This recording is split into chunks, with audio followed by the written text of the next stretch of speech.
چیز ضائع نہیں ہوتی. ضدین کا اجتماع ہو رہا ہے, دریا میں گئی ہوئی چیز ملتی نہیں, اور اللہ کی پناہ میں دی ہوئی چیز ضائع نہیں ہوتی.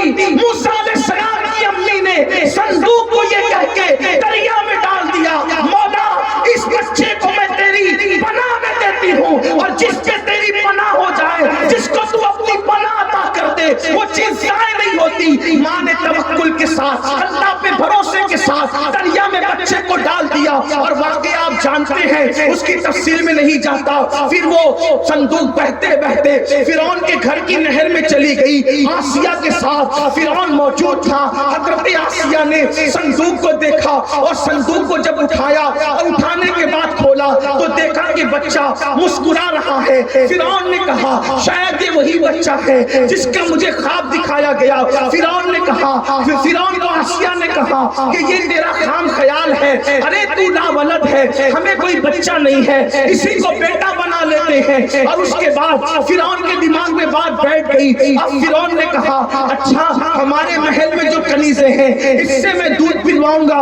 بچے کو ہر کنیز کے پاس لے گئے, کسی کنیز کا دودھ نہیں پیا موسیٰ علیہ السلام نے. وہاں حضرت موسیٰ علیہ السلام کی بہن موجود تھی. وہ کہتی ہے فرعون سے کہ میں ایسی دائی کو جانتی ہوں, ایک ایسی دایا کو جانتی ہوں کہ جو نفیس طبیعت کے بچے ہیں, جو کسی کا دودھ نہیں پیتے, وہ اس کا دودھ پیتے ہیں. اس کے بعد فرعون نے کہا اگر وہ دایا میرا بچہ اس کا دودھ پی لیا تو میں اس کو بھی انعام دوں گا اور تجھ کو بھی انعام دوں گا. موسیٰ علیہ السلام کی بہن دوڑی دوڑی گئی, اپنی امی کو بلا لائی. ماں موسیٰ تو فرعون کے دربار میں ہے, اس کے محل میں ہے, اور اس نے دودھ پلانے والیوں کا انتظام کیا ہے, اس نے کسی کا دودھ نہیں پیا. تو میں نے کہا اس دایا کو لاتی ہوں کہ نفیس طبیعت بچے اس کا دودھ پیتے ہیں. جب ماں کو لائی, دایا بن کر آئی, تو موسیٰ ماں کی گود میں گئے اور شوق سے دودھ پینے لگے.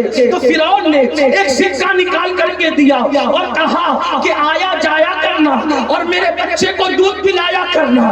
تو جیسے ہی موسیٰ ماں کی گود میں آئے, اللہ نے الہام فرمایا اے موسیٰ کی امی, تو نے اس امانت کو میری پناہ میں دیا تھا, اس لیے دیکھ اس کی میں نے کیسے حفاظت کی ہے. اے مسلمانوں, اللہ جب پناہ اٹھا دیتا ہے تو پھر چوہے بھی تمہیں کچھ تکلیف پہنچاتے ہیں, بندر بھی تمہیں تکلیف پہنچاتے ہیں, چونٹیاں بھی تمہیں تکلیف پہنچاتی ہیں. اور جب اللہ پناہ کی چادر ڈال دیتا ہے تو وقت کا فرعون بھی دودھ پلانے پہ مجبور ہو جاتا ہے. اگر زمین اور عزت کے ساتھ زندگی چاہتے ہو, اگر چاہتے ہو کہ وقت کا فرعون تمہیں نقصان پہنچانے کی بجائے تمہارا محافظ بن جائے, تو ضرورت اس بات کی ہے کہ گناہوں کو چھوڑو اور خدا کی بارگاہ میں چھپ جاؤ, خدا کی بارگاہ میں سجدہ ہو جاؤ. جب اللہ کسی کو پناہ دے تو دشمن بھی دوست بنتا ہے. اندازہ تو کریں, جس کو مارنے چلا تھا اسی کو پالنے پہ مجبور ہو گیا. اللہ اللہ, یہ اللہ کی پناہ کی شان ہے. آج مسلمان در در کا بھکاری کیوں ہے؟ آج مسلمان سسٹیاں کیوں لے رہا ہے؟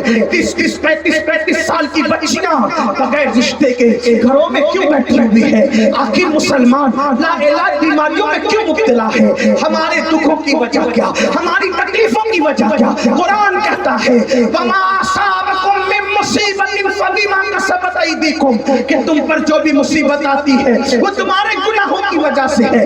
اے میرے آقا علیہ السلام کے دیوانوں, مجھے بتاؤ, اللہ اکبر, کل تک حال یہ تھا کہ مسلمان بادشاہ ہونے کے بعد بھی اس کی تہجد ترک نہیں ہوتی تھی, مسلمان بادشاہ ہونے کے بعد بھی اس کی تکبیر اولیٰ ترک نہیں ہوتی تھی, مسلمان بادشاہ ہونے کے بعد بھی اس کی سنت غیر موقعہ ترک نہیں ہوتی تھی. آج مسلمانوں کے پاس کچھ بھی نہیں ہے, پھر بھی نمازوں سے کو فتور ہے. کیا ہو گیا؟ اپنے اللہ سے رشتہ اتنا کمزور کر لیا. اور سن لو, دولت کے نشے میں خدا کی عبادت کو ترک کرنے والوں, جوانی کے نشے میں خدا کی عبادت کو ترک کرنے والوں, بہنوں ایک دن آئے گا جب جسم کا رشتہ روح سے ٹوٹ جائے گا، جس کو موت کہتے ہیں موت۔ یہ تم بائک پہ بیٹھ کر جو اتراتے ہو، رات کی تاریکیوں میں نرم نرم گدوں پہ لیٹ کر زنا کے مناظر دیکھتے ہو اور فجر کی نماز میں سوتے پڑے رہتے ہو۔ میری مائیں اور بہنیں بھی موجود ہیں، بڑی بھولی بھالی یہ میری بہنیں ہیں، بڑی سادگی سے کہتی ہے مولانا ہمیں نماز کا ٹائم نہیں ملتا، کیونکہ ہمیں تو کپڑے بھی دھلنے ہیں، ہمیں تو چاہے وہ کھانا بھی بنانا ہے۔